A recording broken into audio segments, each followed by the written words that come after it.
Alternative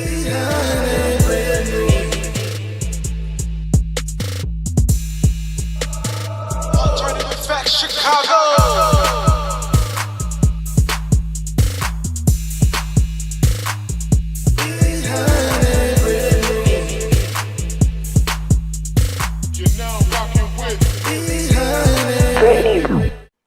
This is episode 56 of Alternative Facts Chicago. Your boy BHun back again. Unfortunately, we had to take a little mini hiatus last week, but we're back with my homie BChan. BChan, how you doing today? I'm good. Should we tell them this is like the fourth time we started recording this episode? Yeah, the good thing we haven't gotten too far in, only 5 minutes in. But man, technology is crazy, ain't it? It is. We are switching the way that we are going to be recording our episodes going forward. Thank goodness, because we've had some trouble today. So hopefully this is our last week doing it, but we are back. We are excited. We were sorry that we missed last week, and we're happy to be back today. Absolutely. So unfortunately, like I say, things happen, life happens. I know, B, you were a little sick last week. I was going through some computer issues last week. So with us being the number one podcast in Chicago, we figured, let's take a pause for 1 minute, get back to health, get everything situated because we got to provide great content and great episodes. Couldn't do that last week. So the good thing, there's always next week. And we've been priding ourselves on being very, very consistent since our inception. And it's the first time in history that we've ever missed a week. So shout out to us for that. But we are back and ready to go. We're ready to go. Absolutely. So do you want to quickly, let's plug our social media. So first, my Twitter as well as Instagram is BHun, BHUN 1984. B, what's your social media? It is Starbright312. That's for Twitter and Instagram. Absolutely. So, and our Twitter, Alternative Facts Chicago on Twitter, is A Facts Chicago. Once again, that's A Facts Chicago. You can find us on Instagram as well as Facebook at Alternative Facts Chicago. We're on YouTube, SoundCloud. Please subscribe to us on iTunes. Leave a review at Alternative Facts Chicago. I did see 2 new reviews and ratings this past week, so that's great. Keep them coming. It goes a long way in the algorithms and being able to search for us, so please keep that coming. You can also find us, like I said, on SoundCloud, Google Play, Spotify at Alternative Facts Chicago. Please subscribe there as well. You can always email us show ideas, our show B&B or business ideas, as well as sponsorship ideas to our email address at alternativefactschicago@gmail.com. I'm missing anything, B, or what? You are not missing anything. There you go. And I did want to give a quick shout out to wilddogsradio.com. For all those that know us, we do have our show that airs each and every Thursday, 7 p.m. Eastern Standard Time on Wild Dogs Radio. Once again, that's wilddogsradio.com. And for the second consecutive week, not once, but twice, we are number one on all of their Thursday programming. It's a great feat, a great honor. Shows we do have listeners over there. Doug does an amazing job. He has an internet radio station that basically covers the Midwest. B will give a little update on what they normally do, but essentially, it's been a great honor so far. Thanks for making us number one on there. We love being number one anywhere we can, and it's just great to show that the people are actually listening to our show. Fantastic. And we're so thankful for Doug, who does all the hard work behind it. I wanted to point out it is Wild Dogs, but it's DAWGS, Yeah. which is important. If you're looking for it on the internet, wilddogsradio.com.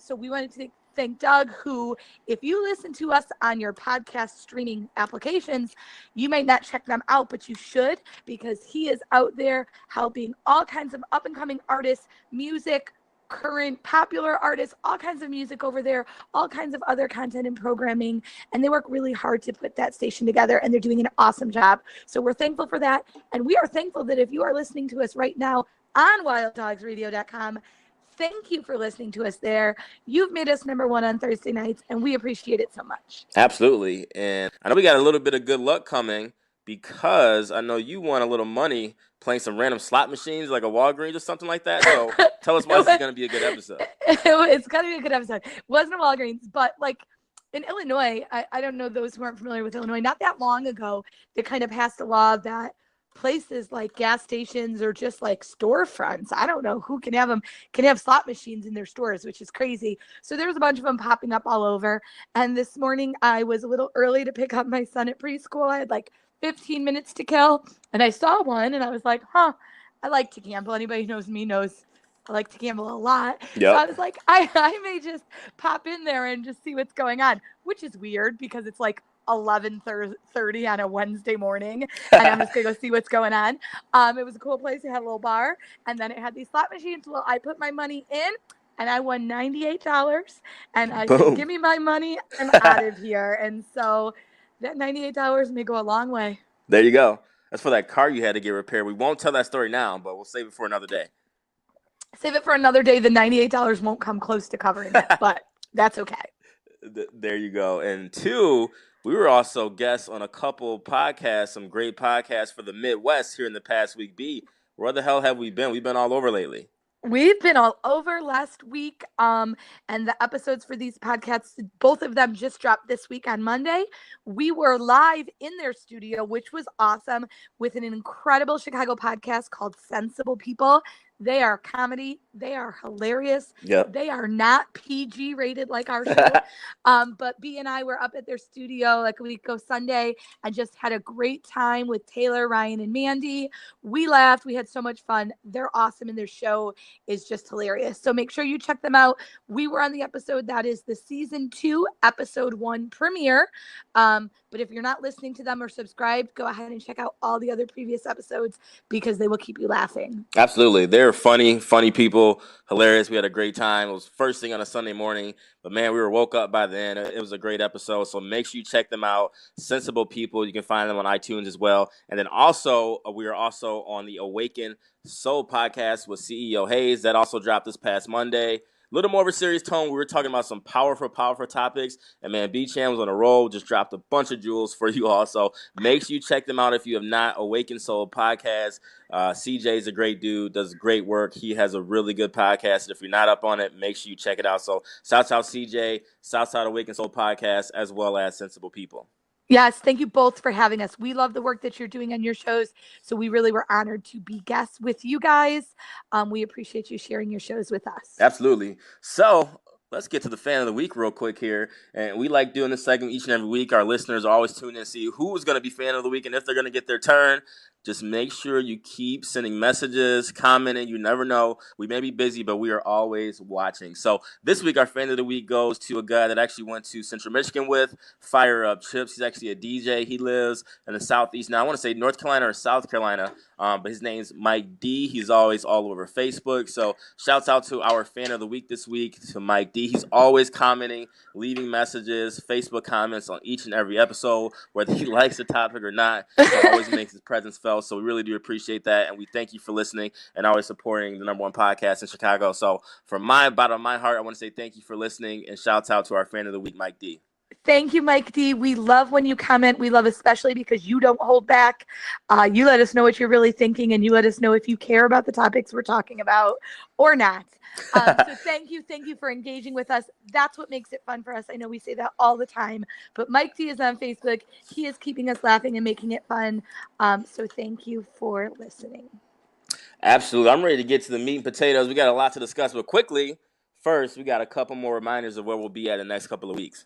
And it has nothing to do with meat or potatoes. It has to do with lobster. So we will be at the Great American Lobster Fest Labor Day weekend at Navy Pier. We will be there on Saturday afternoon. We are thrilled to be a part of this. Shout out to Green Curtain Events and Chris Harton, who included us in this. They're amazing. They put on incredible events, so we cannot wait to experience this.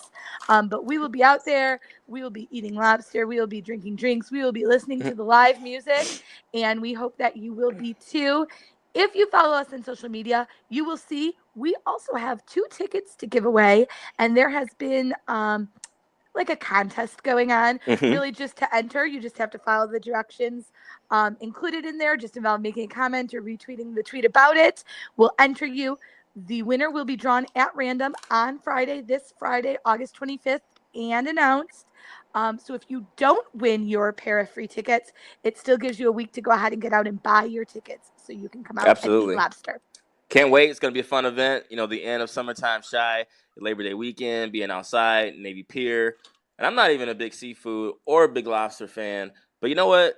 damn it, I'm going to try it out just for this event. I can't pass it up. I'm sure it's going to be full of flavor. The drink's going to be flowing. I think Sensible People, they may be coming out too that day. We actually have talked to quite a few people that will be out at some point that weekend. So please come support us. If not, make sure you go online and at least support the Lobster Fest for one of the 3 days all over Labor Day weekend. And shouts out to, once again, Green Curtain Events. Shouts out Chris Harton. You're the man. We love doing work with you. But we'll see you all on Labor Day weekend. And then briefly, I know BHun may not be there. She's not a big festival person, but we all know that I am. So the summer of Chicago's wrapping up. Always ended with North Coast Music Festival. I will be there, I think, Friday, maybe Saturday, but Friday and Sunday for sure. I know headlining is Miguel on Friday. Axwell and Grosso, EDM DJs, will be there. DJ Snakes headlining Saturday. And then Jamiroquai, which is a random old throwback name, but they're headlining Sunday too. So I'll be out there definitely trying to set up a couple artist interviews. So more details on that. But you'll see us at Lobster Fest as well as North Coast over Labor Day weekend. It's going to be awesome. I'm really jealous. If anybody could have gotten me there, it would have been Miguel. I'm a big Miguel fan. So I got a +1. So if you change your mind, let's get it. All right. If not, you can just let me know how it goes. No, of course not. B's never going to go with me, ever. I already know it. Don't say never, but I'll be at Lobster Fest. So that's good enough. There we go. Okay, so let's move on to some topics. It's been 2 weeks since we've been on our own show, so we got some things to discuss. I'm ready, man. I've been ready to. I know you've had a lot to hold in your chest, so time to get it out. Let's do it. Let's do it. BHun is on his conspiracy theory wave. We watched on Monday, I hope all of you did, the MTV Video Music Awards.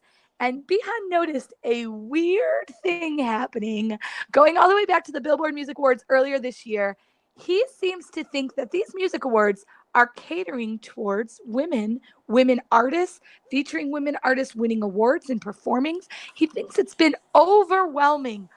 What do you think, B? Why is this going on? And the crazy part is you know me, when I put on my conspiracy theory hats, I go to Facebook. And there's always going to be someone who's going to have some comments on Facebook. And there were quite a few responses that seem to lead me to believe I'm not the only person or crazy guy out there with this theory. Now, first, let's take it back. We watched was the Billboard Awards. Kelly Clarkson hosted. She did a great job. A lot of the performers there were women. Ariana Grande. I don't know if Cardi B performed, but I know she was definitely there. Seemed very Me Too movement, eccentric, girl power, which is cool. I know we're in that time, that day of age, so maybe that just could be. I'm like, all right, maybe it's just one award show. I'll overlook it. Let's move on.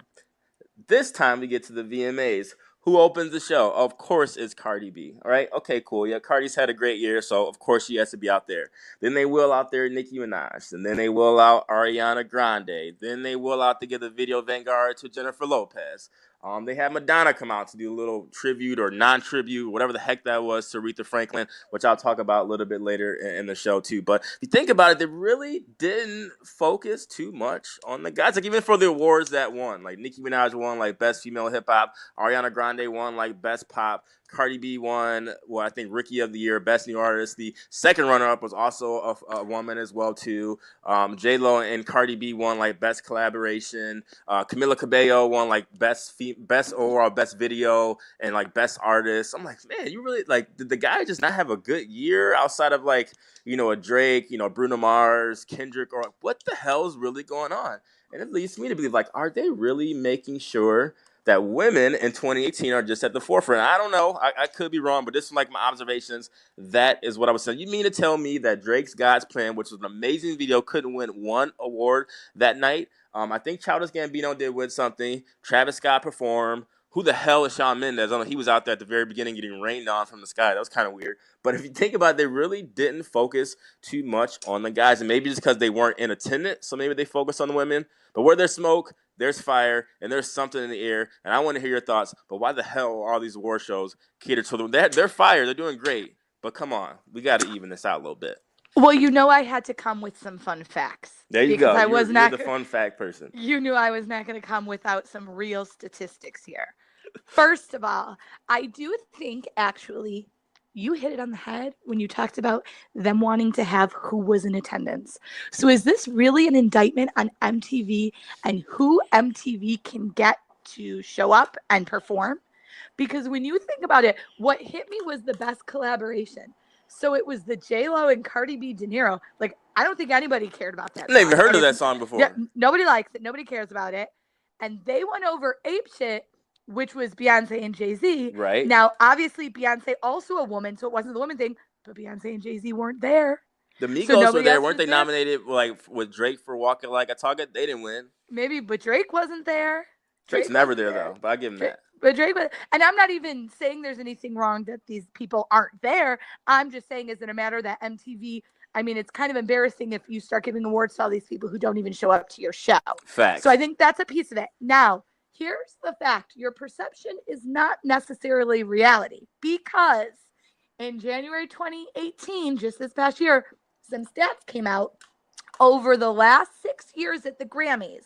Okay, so we're not talking MTV or Billboard. We're talking the Grammys. Over the last 6 years, of 899 nominees for the Grammys, 90.7% were men. Wow. Only 9.3% of the nominees were women. That's a hell of a stat. I will give you that. How about that? And of those women who were nominated, the women who were nominated were most likely to be nominated in the Best New Artist category. So are women more up and coming? Maybe. Also, there is a shift in who is buying music digitally. So the most recent stat I could find was 2014. So it can be a little outdated. It's 4 years. But in a 10-year span from 2004 to 2014, it went from 40% of the people who were buying music digitally were female to 53% are female. So now it's more overwhelmingly females actually being the ones streaming and downloading music, which is interesting.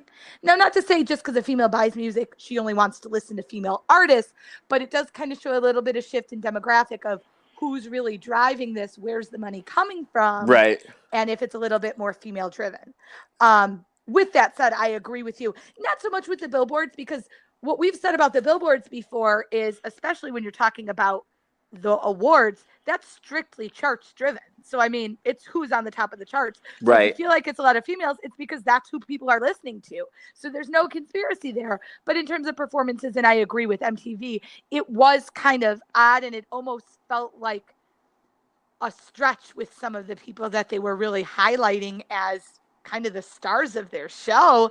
And I know there's been some jokes and some laughs, some look backs to, like, you know, the VMAs maybe when we were a little bit younger, and like who they had, you know, they had the power, the star power they had behind the performances there, one after another, versus this year's where, you know, J-Lo's your highlight and she was great, but other than that, what else was there to talk about? But it goes back to your theory where you're saying about the Grammys, how, you know, 90% are males, which is crazy to think, but if I hadn't really remember the Grammys right now so long ago that so much has happened this year, but if you go back and rewatch, I'm sure probably most of what was presented or you've seen on TV was probably heavily catered toward the women, which goes to show, like what you may have said, that women do consume music, they go to concerts, they purchase music a lot more, but in the same sense, these same women do support male artists, they support Kendrick Lamar, they support Bruno Mars, they support Drake, and like you said, maybe it's because they weren't actually at these events, so they had to focus on those who do get the invites, who actually goes to show up for the events. But a lot of times what they may do is they may say, hey, Nicki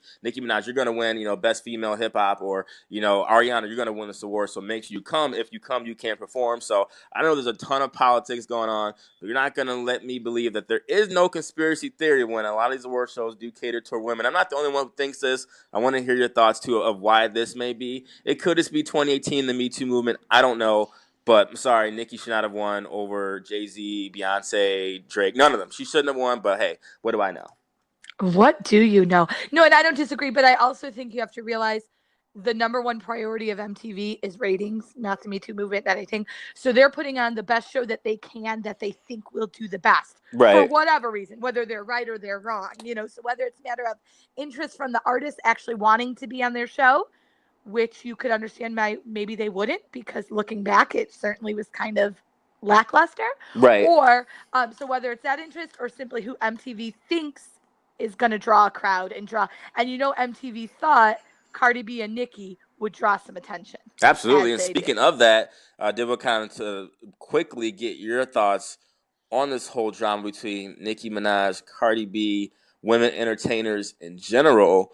And, you know, we're in the movement of everyone getting along, women getting along, girl power. Why the heck can't these artists get along? Like, what's really going on behind the scenes where two women just can't be successful in their own lane? But why do they have to be beefed out? What's going on with that? I think it has so much to do with how we as society compare women and put them up against each other with who we feel is their direct competition.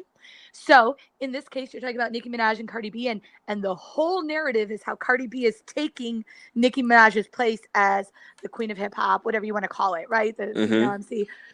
And we do that, right? They don't necessarily do that. Maybe they do, but we do that as people, whether it's through social media, through media outlets. We make those comparisons and we put them against each other. Because I read a really interesting thing that when Cardi B first came out and successful and she overtook Taylor Swift on some charts, Taylor Swift sent her flowers and said, congratulations, welcome to the gang, whatever.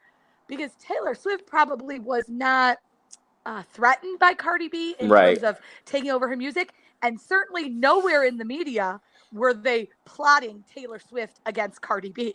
So that narrative never gets written because there's no connection there. And I think we do it. And I think we do it going back, and I've done it, going back to Beyonce and Rihanna. If we think they're somewhere in the same bucket, it's automatically a comparison and then kind of putting one against the other. Well, are you Beyonce or are you Rihanna? Like, you can't be both. You can't like both. You have to like one better than the other. So I think we do a lot of that for comparison's sake. And then also, then you just get the people who, whether it be on social media or whatever, they're just freaking weirdos. So they are these people who stand for these musicians. They are insane. I'm not saying you can't have a favorite musician. You know I love me some Lady Gaga. But these people who just will go after fans of other artists, it just makes no sense to me. So I think, honestly, yes, Nicki Minaj came out a little crazy this week, but I think it has a lot more to do with what we as consumers and social media and the actual media kind of portray this as to keep it interesting. That too, and a lot of times I know Nicki Minaj is very petty. I'm sure Cardi B can be pretty petty as well too. And deep down, they may like this because it creates a competition where it keeps the attention on both of them. Okay, yeah, we're not cool. Like, what's the story if they're friends and kumbaya, we make songs together? It's a lot of times, like you said, people support music or they want to pick a side or another when there is some type of beef. And if they probably really think about it, there really isn't one thing that they can say that they have against each other or that they dislike about each other. They probably really don't even dislike each other at all. But because of this, and now there's a media beef created between the two, now they have to play it up. Where I even saw this week, they'll delete each other off social media after the VMAs, like the jab that they threw each other back and forth. Like, right now, I think they're totally just playing up. Entertainment is a form of being entertained and entertain the masses to where people think that they're beefing. You know what? I guess we do have to really create and actually have a beef. When in reality, they aren't even necessarily in competition with each other. Like, Nicki's a different type of rapper than Cardi B. Cardi B admits she's not a lyricist or anything like that. It's her first album. She can't say she's on Nicki's level when Nicki's had 4 or 5 albums that have all sold very well. You know, Cardi sold one great album very well. So, I mean, she has to do it over a period of time. So there shouldn't be a comparison, but there is. And now we have all these fools on Twitter saying Cardi B's better. She's overtaking Nicki, this and that and the other. She really hasn't in the big scheme of things, but people want to create that competition. So it's crazy to see. Hopefully they both work it out. Nothing crazy happens. But for now, I'd rather them to stick to the music, especially with Nicki, leave all the other crap aside. But she may be doing this on purpose now to take that angle of just being the over loud, overzealous person like a Tekashi 6ix9ine. When you're on social media, you got to make a type of impact to get noticed. So maybe that's what she's doing. That's her approach. But I don't like it. I think her team needs to stop her and say, sit down and shut up. Well, and what's wild, taking a step back from a marketing perspective, is there are only so many female hip hop artists, right? So if you like female hip hop artists, there's only so many you can listen to. So by doing this, you really are, if I like one a little better than the other, you're really making me dislike the other one. When if in reality, like when you think back to Eve and Foxy Brown, like I didn't have to pick between the two of them. Like I could like them both and not feel like one makes me really dislike the other one as a person. And so I think that's kind of an interesting point to take, that they both could tap from the exact same audience. Because unlike things like television shows or podcasts for that matter, you know, podcasts come out every week. There's only so many people who are listening to football podcasts. So you're drawing from the same bucket, right? These people, you're putting out an album every couple of years. You're drawing from the same bucket. You could be like maximizing that and get your list, sharing your same listeners, and instead you're isolating them. And that doesn't sound good from a marketing perspective at all. Absolutely. So it's crazy. And we can talk about this all day. And I'm be curious if just make sure you guys, if you have not been to our Instagram or Facebook page, we don't have much time to talk about it now. We did put out a poll. We did a blind like A and B, like who we both picked. B and I picked like our top 5 female rappers of all time. It's been a crazy heavy debate on Instagram and Facebook. Make sure you check it out if you've not and put your 2 cents in and see if you can decide who picked Group A and who picked Group B, because it's been pretty interesting to see. But like I said, it's cool to see that it's been a male-dominated industry. It's cool to see women artists at the forefront right now. But like I said, we can talk about this more at a later date. All right, it's time to move on to some NCAA college football talk. The season is coming up right away here soon. But first, let's pay some bills, B. What you got? Okay, this portion of our show is sponsored by Posh by Imani. Get poshed. Looking for the latest and trending in women's fashion? Shop today at Posh by Imani, catering all curves, sizes 0 to 3X. Free 2-day shipping, now until the end of the year. PoshByImani.com. Come get served. Find us on Twitter at Posh by Imani. That's POSHBYIMANI. And I know we've tweeted today right now, and I don't know how long it is lasting. Posh by Imani is offering a 50% off flash sale. So go check them out. It's been on social media. It may still be going on when you listen to this episode. So check out Posh by Imani and check out the flash sale. Awesome. And it's always good. Like I said, we're always looking for more sponsors. It's great to see that this industry is growing. We saw on social media today that one podcast, the Joe Budden podcast, got an exclusive deal with Spotify. So it just goes to show that clearly this industry is growing. It's great. We got in at the right time. A lot of people are just getting into and listening to podcasts, which is crazy. I've talked to more people like, oh my God, I love them. Like, what's your show? So we're definitely in the right field. Please keep supporting us. And once again, thank you to Posh by Imani. All right. So what's going on? We are on the verge, like a week away from NCAA football. I can't What the wait. heck? I can't wait. I'm just glad NCAA's back, NFL's back. It's gonna start to get cooler out. I just love like waking up on Saturday and Sunday mornings and just getting ready to watch football, like your favorite team. It's the best time of the year for me. I know I say that about every season, but really fall is the best time of the season. I know I feel like winter is my favorite time of the year than spring is, but no, really, fall is my favorite time of the year. It's just a good time to watch sports and all that. But with that being said, they did send out the updated AP Associated Press top 10, actually top 25 college football poll. We kind of want to talk about this for a minute just to kind of see like where things are and why things are where they are based off just essentially just practice or where teams fell last season. So number one, of course, are the national champions, Alabama, as they probably should be, bringing most of their team back. But the rest of the top 10 is Clemson, Georgia, Wisconsin, Ohio State, Washington, Oklahoma, Miami, Auburn, and Penn State, with Michigan State just outside at number 11 and University of Michigan just outside of it at number 14, among other teams as well, too. So, B, looking at those rankings, where do you think this year is headed and for college football, and do you think these preseason rankings are right for now? I think they sound pretty legit. I mean, you can only go off of what you can go off of. I think when we were talking about some of the ranking of Sports Illustrated top players, we were blown away at the number of Clemson defensive players that are just playing out of their minds. And Right. So I think that it's not surprising, and it makes sense to see Clemson at number 2. It will be interesting to see what happens at their quarterback position. They have, a decent managing quarterback, but they have a freshman coming in, quarterback by the name of Lawrence, who might be the real deal. So it'll be interesting to see if he can do it. But really a team with it, especially when you're talking about college football, a team with a defense that's as dominating as Clemson, they don't need a whole lot offensively to stay where they're at. So that's interesting. It will be interesting to see what Alabama does at the quarterback position, whether it's Jalen Hurts or Tuau. Don't tell me I can't pronounce the name either. I don't know what to say. But anybody who remembers the national championship last year, Tuau came in the second half and was the reason that Alabama won that game. So I know that will be a little bit interesting to see how that goes down. And I do know recently Jalen Hurts had kind of some comments and some shade to throw at some of the coaching decisions at Bama. Yep. So that'll be interesting to see how that plays out. I am not an Alabama fan, but you certainly hate to see something like that kind of mess up the dynamic of a team. So we'll see where that brings them. Georgia at 3 makes sense, except for the fact that you've lost Chubb, you've lost Sony, you've lost Roquan. So it will be interesting to see where they go from there. I'm a little bit of a Wisconsin fan. I always say I'm a free agent. Like I have a couple teams I like more than others.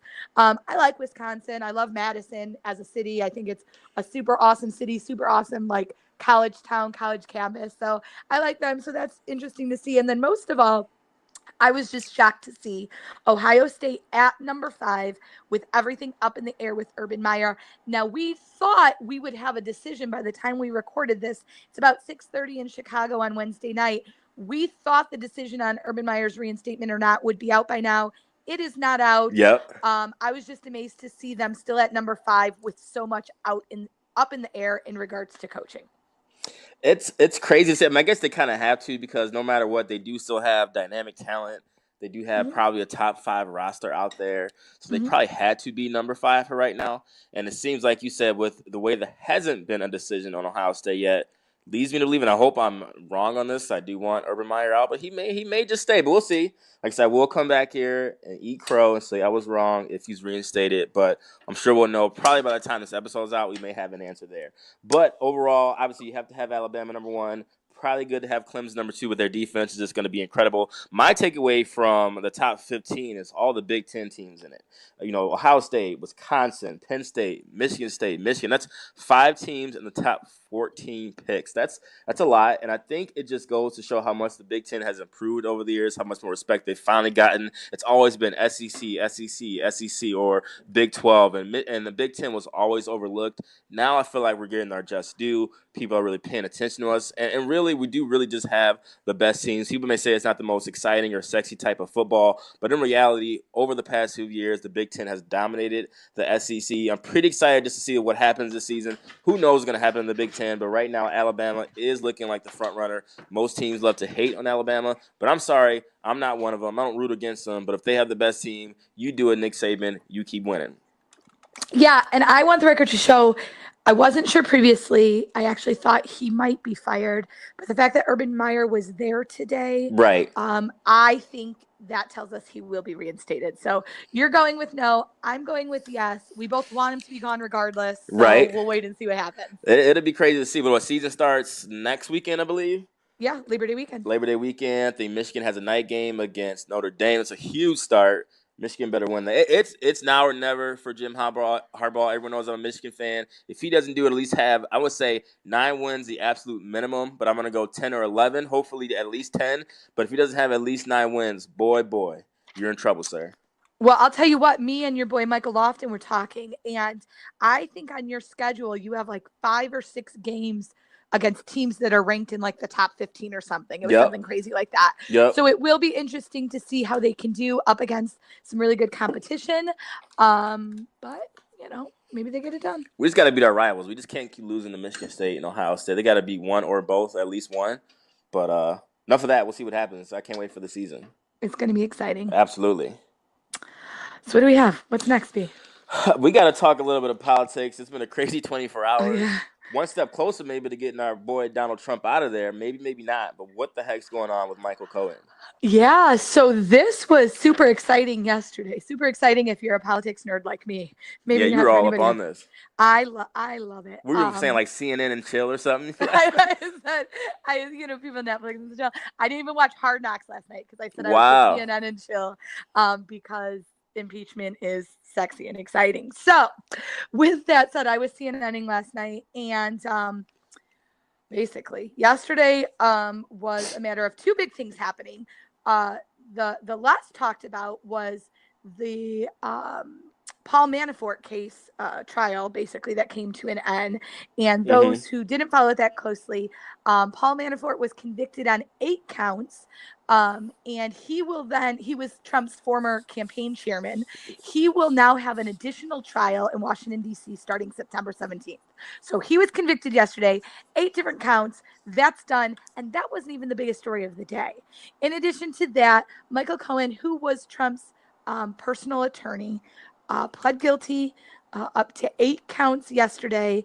And the biggest deal there happening is that his guilty plea implicated Trump in violation of campaign finance laws, basically by saying in front of a judge under oath, he pled guilty saying that he was paying hush money to advance Trump's campaign, which was being pushed by Trump. Absolutely. So he's implicating Trump of that. In addition, a couple important things to notice if it's been too much to follow along. On top of those two, there was also, not just yesterday, but over the last few weeks, months, Trump's deputy camp chairman, Rick Gates, pled guilty to charges. National Security Advisor Michael Flynn pled guilty to charges. And the Foreign Policy Advisor, George Papadopoulos, pled guilty to charges. Wow. So now you're looking at a total of at least 5 who have pled guilty or been found guilty. And basically what we were saying, you said, okay, is this it? Is it coming? This is the tip of the iceberg. And I think that Robert Mueller has put this together so intricately and so smartly, little by little, to make sure no holes can be found. Of course, we all would like it to happen fast and quick and be done with, but he's making sure that there can be no holes in this and that it will go down exactly as it should. And the crumbles are crumbling and things are just starting to fall in place here. So that's really what's going on. But that, with Michael Cohen really being the biggest deal, is that when he pled guilty before the judge, he implicated Trump of crimes. And so he was under oath. That's going to come down. Also important to notice is over the last 2 weeks, the first 2 members of Congress that endorsed Donald Trump, who were Chris Collins and Duncan Hunter Jr., they have been indicted for financial crimes and campaign finance violations. Wow. So it's just running rampant, as we knew, but the chips are starting to fall, things are starting to crumble, and hopefully this will begin to be the beginning of the end as we approach November, everyone getting out and voting and making sure we bring this whole ship down. Well, it's just going to take some time. Like, we're trying to go through an impeachment and all that. It's just not one thing you can do. One day he's there, next day it's not. Like, it's never going to be that way. It's probably a really, really long process, but these are the building blocks that you need to get this fool out of here. And I'm not sure if you have any listeners that support Trump or, really are into him. There's people out there all over the place, so I get it. I understand, but I'm not one of them. I'm sorry. And I put up a Facebook status, and of course the Trump supporters have come out in full force saying, oh, he's fine. He'll be okay. He'll survive this, that, and the other. I'm like, okay, enough if you think he's going to be fine, if he's going to survive this. This is not decent humanity. Like, is this the person you want leading your country to where all these people are going down, pleading guilty, this and that and the other, one by one? But that's just not good human decency to have your leader of the free world to be in all of these cases. Like, it's never happened before where you're paying hush money because of the affairs that you've had. It's never, there's just things that you really just don't see that often, to where this is just not a good representation of the United States. We are an absolute joke to every other major country, and when they see these reports on CNN and all that, I'm sure they're just over there. They probably just laugh their ass off that this is actually happening. So I'm cool with all his people going down one by one, but they can't all take the fall. Eventually, this has to fall on Donald Trump, and I think it's going to. It's going to take some time, but man, what a hot mess this is. And the people that are still supporting them, I really, really question you as a person that why would you still support this guy? But hey, I can't force anyone to do anything they don't want to. You can't, and you're right, and it's just going to be a slow process to make sure it's done right. But like I said, this really is just the tip. You're just going from the little bottom to get bigger and bigger and bigger, and that's what's going to happen here. And we're talking impeachment. I'm sorry, I'm not stopping at impeachment. I want this man in jail. Oh, yeah. I don't doubt that he'll be in jail. So we will see. I know many people don't believe it. They go, oh, you can't touch him and blah, blah. And that might be true. Listen, I had way too much faith in this country to even think this man would be elected. And I was proven wrong in having too much faith of people. So I could be wrong here. But definitely the pieces are falling into place. So it will be an exciting time to see what happens next. Yeah, and the thing is, we got to get this guy out of here before we come to re-election, because people that think, oh, no way in hell who won't get reelected, oh, way in hell he may get reelected. I don't put anything past people right now, so we got to get him out of here as soon as possible. If I'm sorry for listening and are a Trump supporter, we got to keep it real. But man, come on, this has been a hot mess, and we need change. We need change ASAP. ASAP. So get out and vote in November. It is not presidential, but it is important for the impeachment process that the Democrats control Congress, because they are the ones who will start the impeachment proceedings. So make sure you're registered and you vote in November, and we'll be talking about that more as it gets closer. Absolutely. So let's move on to our city, to everything Chicago. We won last week. So there's been a lot going on, but for time purposes, we'll kind of condense it. But man, our guy Drake has been making some good moves in the city. I know he was here on tour with Migos recently. What's Drake been up to? He's got a great story right now, B. It was a great story, and I saw it first thing in the morning. I don't remember if it was Monday or what, and then it kind of blew up. When I first saw it, it didn't seem like it was getting a lot of attention. But there was a little girl, and her name was, what is her name? Her last name is Sanchez. I can't find her first name. Yeah, I don't remember. I'm looking at Sophia Sanchez. She's an 11-year-old little girl who's at Lurie's Children's Hospital, and she was there to get a heart transplant.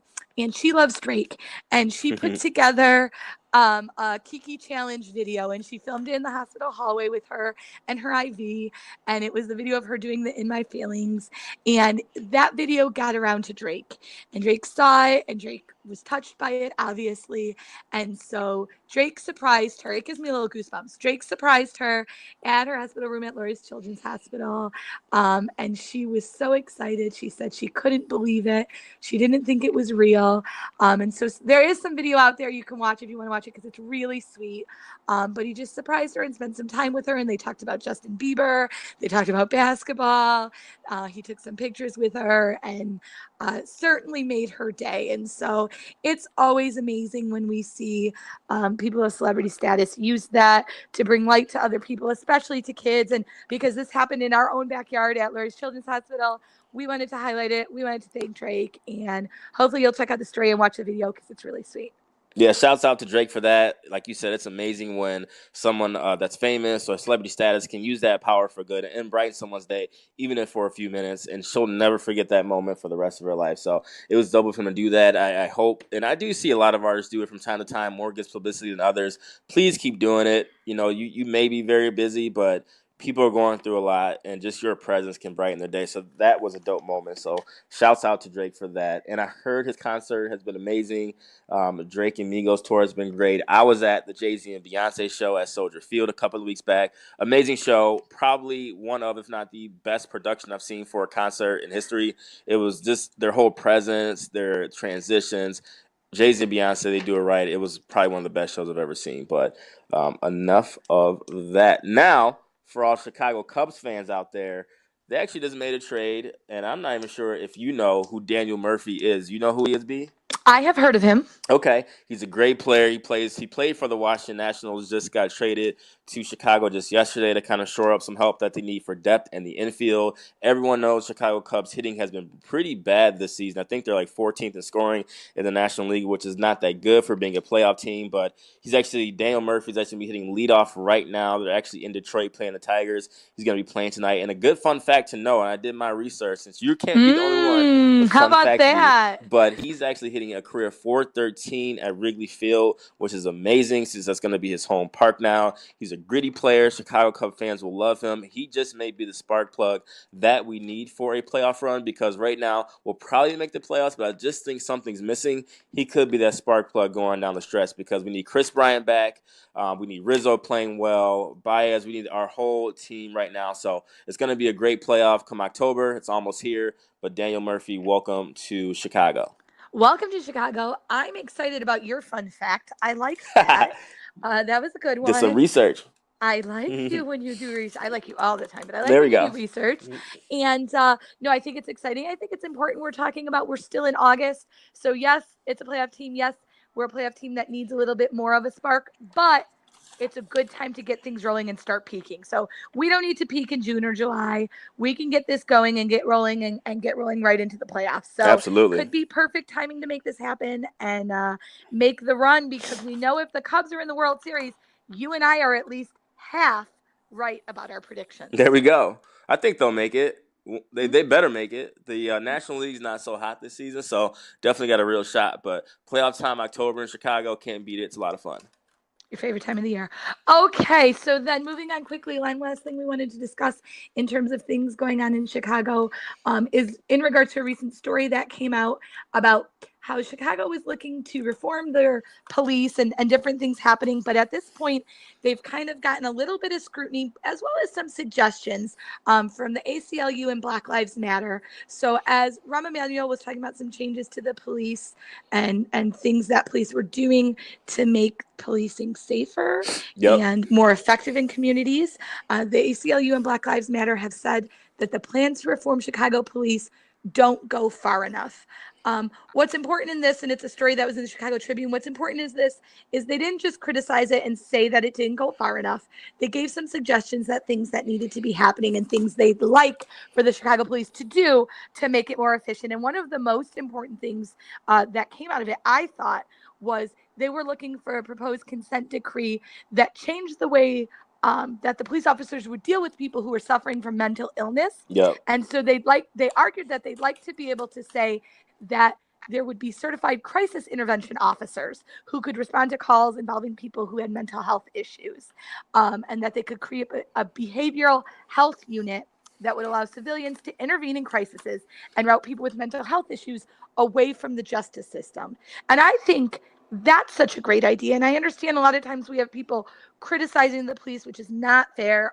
Not always fair. Sometimes it is fair, but it's not always fair to criticize unless you have a solution or a better answer. And so what I took away from this, the headline made it seem like the ACLU and Black Lives Matter were just saying, well, that's not good enough.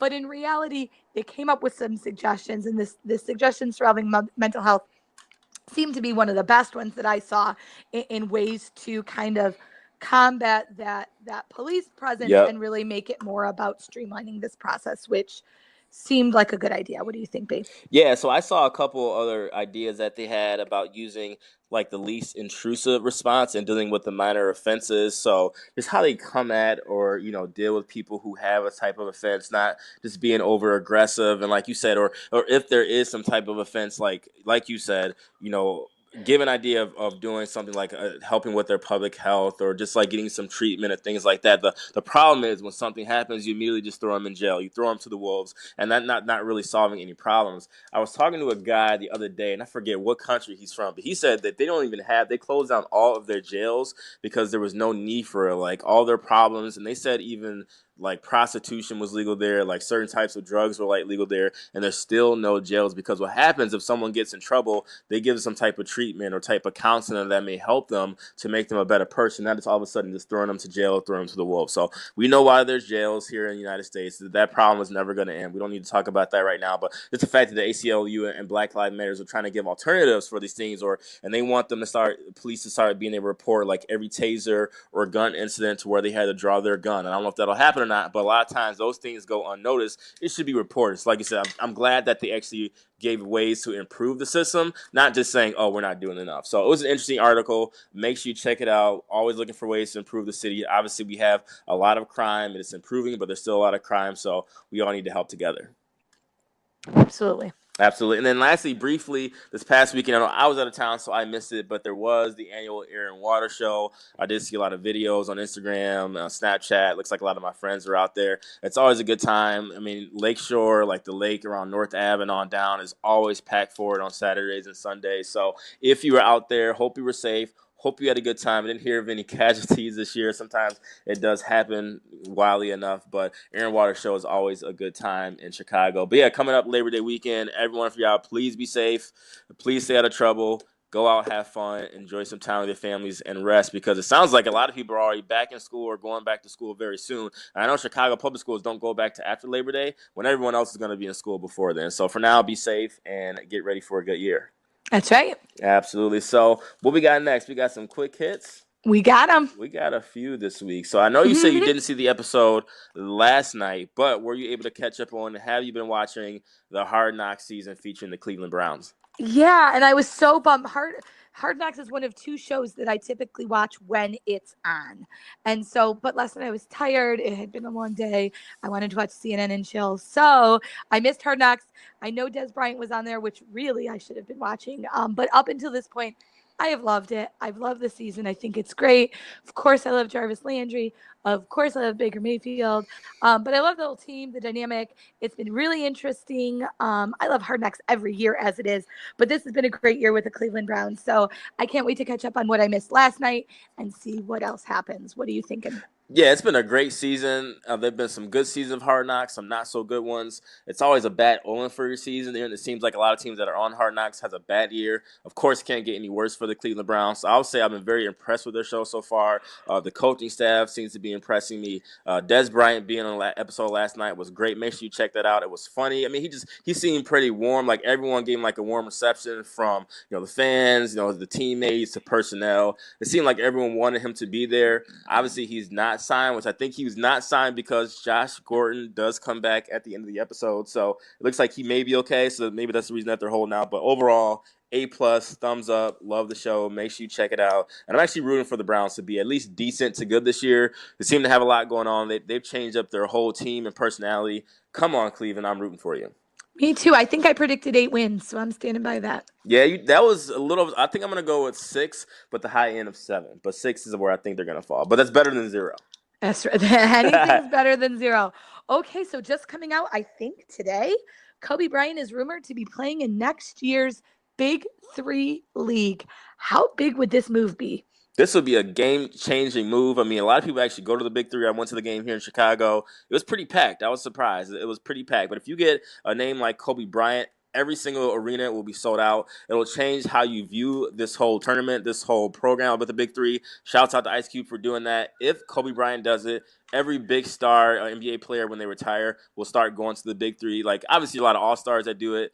But all the big players, like maybe not LeBron James, but just the Kevin Durant's of the world, Kawhi Leonard's of the world, Steph Curry's, when they retire, they'll go to the Big 3. So I think if Kobe does that, A+ move, I'll watch it. I think it's a good idea.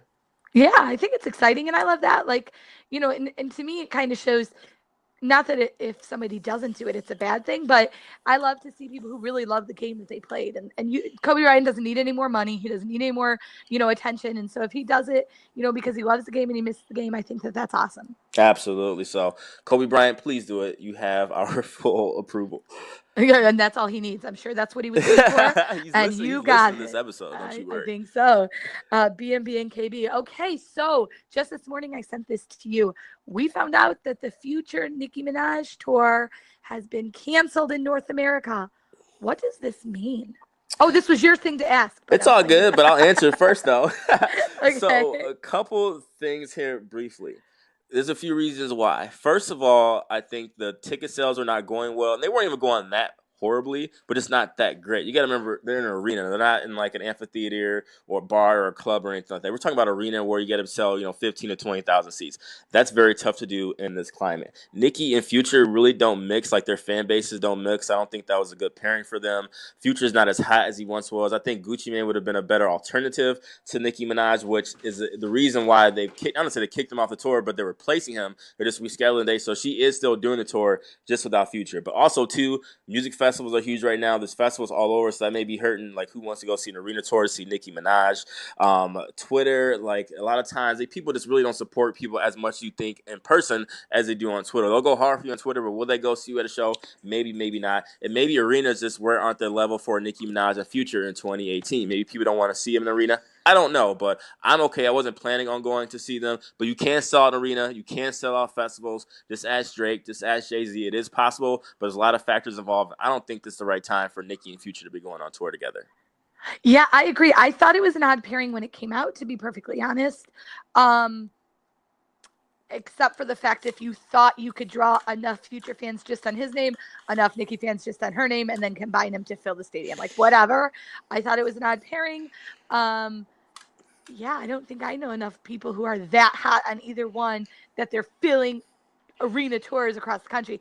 Obviously, they're not. And I think when you mentioned festivals, I think that's a huge part of it, is that if I can go to a festival and I can see, 5 or 6 different artists, unless I love Future or I love Nicki Minaj, if I'm not that person, I'm going to go and see 5 or 6 people just like them, of the same caliber, of the same level, because it's not like these festivals are getting one headliner and then a bunch of nobodies. They're getting 5 people on Future's level. So I think people would much rather do that at that point than do this, unless you're a huge Future Nicki Minaj fan. And obviously there's just not that many of them, which isn't shocking to me, I guess. I don't know. Absolutely. This story just came out today and it's very interesting. Quickly, I'll get your thoughts. NBA owners want access to players' mental health records. Is this fair or foul? This is foul. This is terrible. Um, the whole point of what we're trying to do in this country is destigmatize mental health and make people feel comfortable to get help if they need it.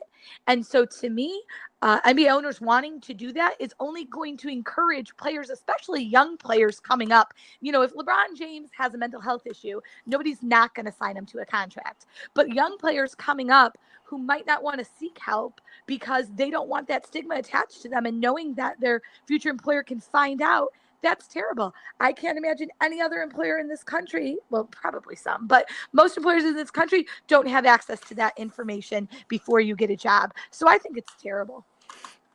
It's semi-fair just for the only reason how much money these guys make to these owners, how much money that they're worth. For example, Kevin Love for Cleveland, he had a pretty good season, made the All-Star team. There was a period of the season where he couldn't play for a while, and people were, his teammates were saying, what's wrong with him? He's just not giving effort. He was going through a lot of mental health issues, and it's just something that's hard to really discuss to come out with. But a lot of times, I think right now people hide it so much that maybe putting these things to the forefront to help people with their issues. I think a lot of people have mental health issues and don't want to talk about it, don't want to admit it. So not necessarily that the owner should have the records of it, but I just think we need to play it up a lot more. But I don't think it should be like, oh, you have to give us your mental health records. But I can kind of see why the owners would want these records. They have a lot of money that they're backing, and they really need their players to be on the field. And if not, they need to know what's going on. Well, and the reality, actually, that makes me take the other side as well, is that if I know that's going to be the case, then I certainly am not going to get help. And what's more dangerous for your business is not having a person with a mental health history who has gotten help, is someone with a mental health history who's not being treated. That's even more dangerous. So if you wanting my records makes me less likely to seek the help I need, I'm more of a liability for you. Absolutely. I agree with that. So, with what else that we got?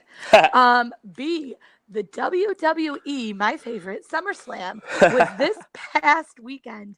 Did you think the show delivered? I did. So I got to mention this briefly. We do have listeners that watch wrestling. So I thought SummerSlam was a good show. I would give it a solid B to a B plus. I enjoyed the opening match with Seth Rollins versus Dolph Ziggler. Amazing match.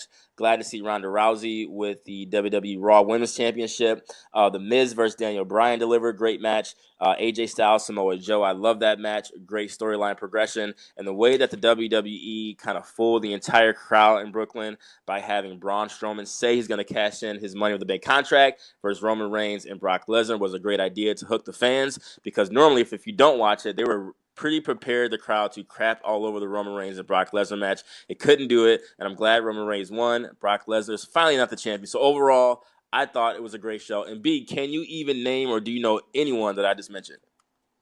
Well, I could repeat the names you just said. But have you, so for example, do you know who Seth Rollins is? I've heard his name before. Okay, you have to know who Ronda Rousey is. I do know who Ronda Rousey is. Okay. And the rest. But I know Ronda Rousey from when she was like a UFC fighter. Yeah, exactly. But she's killing it now in wrestling. So good show overall. Yeah. I thought it was dope. I think they did a good job. One of the better pay-per-views they've had this year. And I'm curious to where they're headed now, toward the fall and winter of the season. I know more about wrestling than I ever wanted to just by being on Twitter with you. It's not going to end. We're going to be going to WrestleMania or something soon, so don't you worry. The Boulevard Ave Radio guys want to go to Raw October 8th, so I know they'll be listening. I'm definitely might have to take that up and go with them. I hope you have a great time. Lastly, for quick hits, Kendall Jenner has been facing some backlash for her comments on modeling in the industry. She did put out a rebuttal saying her comments were taken way out of context. They were totally wrong, and it wasn't really the impression. But before I say it was her comments fair or foul, she essentially said in a roundabout way that she was never one of those girls who would do like 30 shows a season or whatever the fuck those girls do. Doesn't necessarily sound like something Kendall Jenner would say, but basically they were just asking, with her schedule and her shows and how she's so popular and doing great in modeling, but she doesn't have to do all the shows that other models, aspiring models, have to do. So were her comments be fair or foul? They were foul. They were terribly foul. They were entitled. I don't know how she meant it. I don't think she probably thought she was saying anything that was offensive, but ultimately what she was coming out and saying is that she's always been very selective about what she does, and she's not out there doing all these shows, basically like all these other models are just show whores, like doing all these shows, because she's had the privilege to not have to do that. So she had a name for herself off the bat. She had a status that was bought for her off the bat. And some of these other models that she's talking about doing 30 shows don't have a choice but to work their tails off and do 30 shows. So I don't think she meant it in an offensive way, but that even goes to show you how much more ignorant she is to the fact that she's been privileged to not have to do those things. So she was out of line. I know she came back and kind of stepped back and apologized. And actually, of all of them, she seems the most down to earth and nice. I don't know. I don't follow her that closely. But certainly what she said was some BS. Yeah, if her comments were legit, obviously it's very foul. I know how media things and articles work and interviews work. I do think that they definitely took her words way out of context and probably spent it for a story to get a headline like this and to get a lot of the models against her because she's way more successful than the majority of them. And she hasn't been doing it for that long. So if they were legit, absolutely. They were foul comments, but nothing more needs to be said there. But I think they were taken out of context, and I don't really think she said it the way it was put out in the story. I like Kendall, though. She's one of the Kardashians, and she's not in the media. She just stays out of things. She does her thing. She's not all about the Kardashian life, so to speak, at least right now. So I rock with Kendall Jenner. Yeah, I actually do, too. And she actually the one, I mean, I'm sure she's had some amount of work done, but not much. And she's the most beautiful of them all. So absolutely. Let's get the heck out of here. Kendall. Ready for our clowns of the week. We got some good ones this week. Yeah. I think so. Do you want me to go first? You do it. Okay. So my clown of the week, as we discuss the passing of the late, great Aretha Franklin, my clown of the week goes to Fox News. I have a feeling this is not the first time Fox News has been our clown of the week. Definitely not. But this week, Fox News is our clown of the week.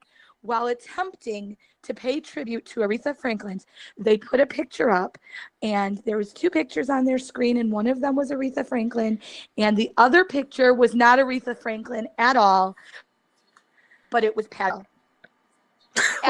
They couldn't tell the difference who was who.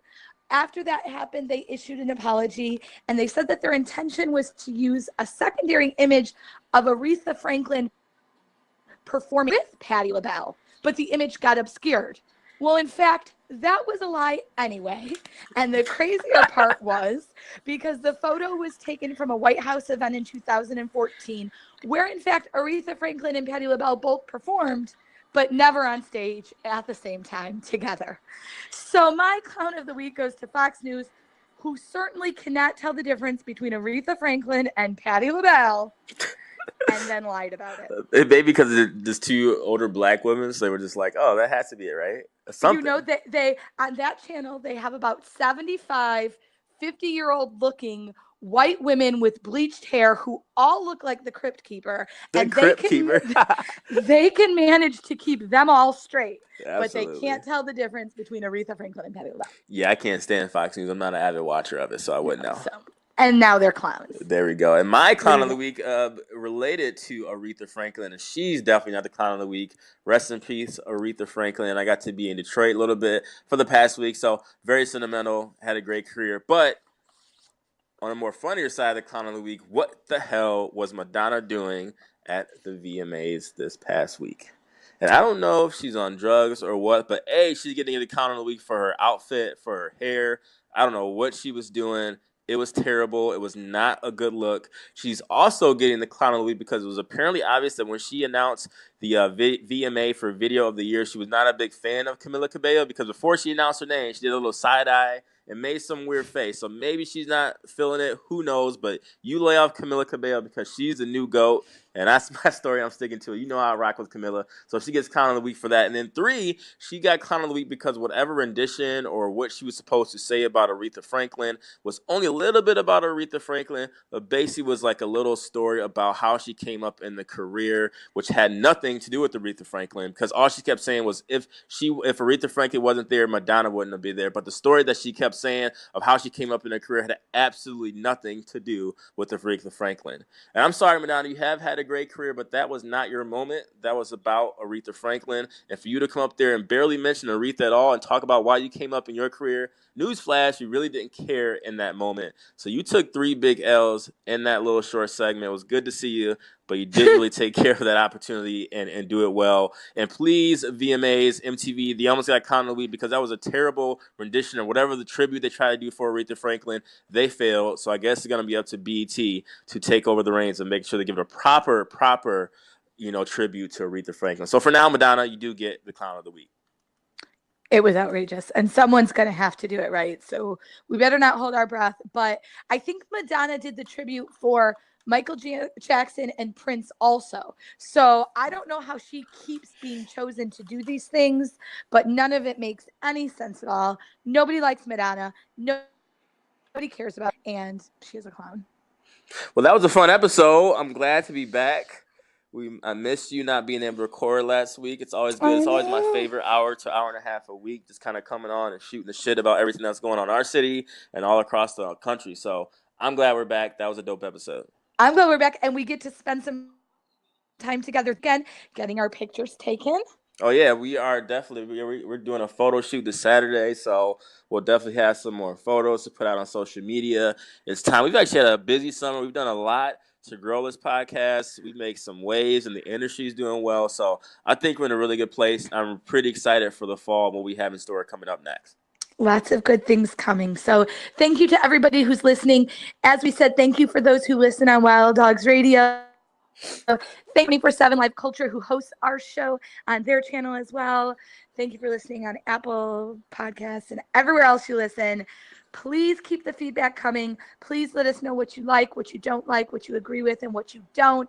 This week, B got a little upset because he feels like everyone comes for him when they disagree. Oh, yeah. And he's sure, I forgot about this.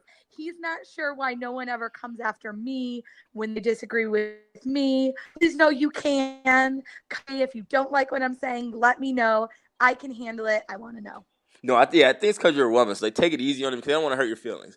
But I wasn't upset about it, but I'm very noticeable. I do notice things. And I was like, people come for me a lot more on social media than they come for you. I'm like treated like the villain of the podcast. You're just a nice, wholesome one everyone loves. So I see where this is headed. I get it. But hey, I'm not going to stop with my comments, so you just have to deal with it. That's right. Don't stop it. And so we want to hear it. We want you to come for me, and I can take it. But thank you to everybody listening and keeping up with us and giving us all that awesome feedback. Absolutely. So we got to get out of here. So this has been episode 56. We really appreciate you. We'll be back next week before the Labor Day weekend. I think we'll have a guest after Labor Day weekend. We got a lot more in store. We love you all. Appreciate you. So this is BHun with my homie B-Chan, Alternative Fact Chicago, episode 56. And we are out. Peace. We're out. Peace.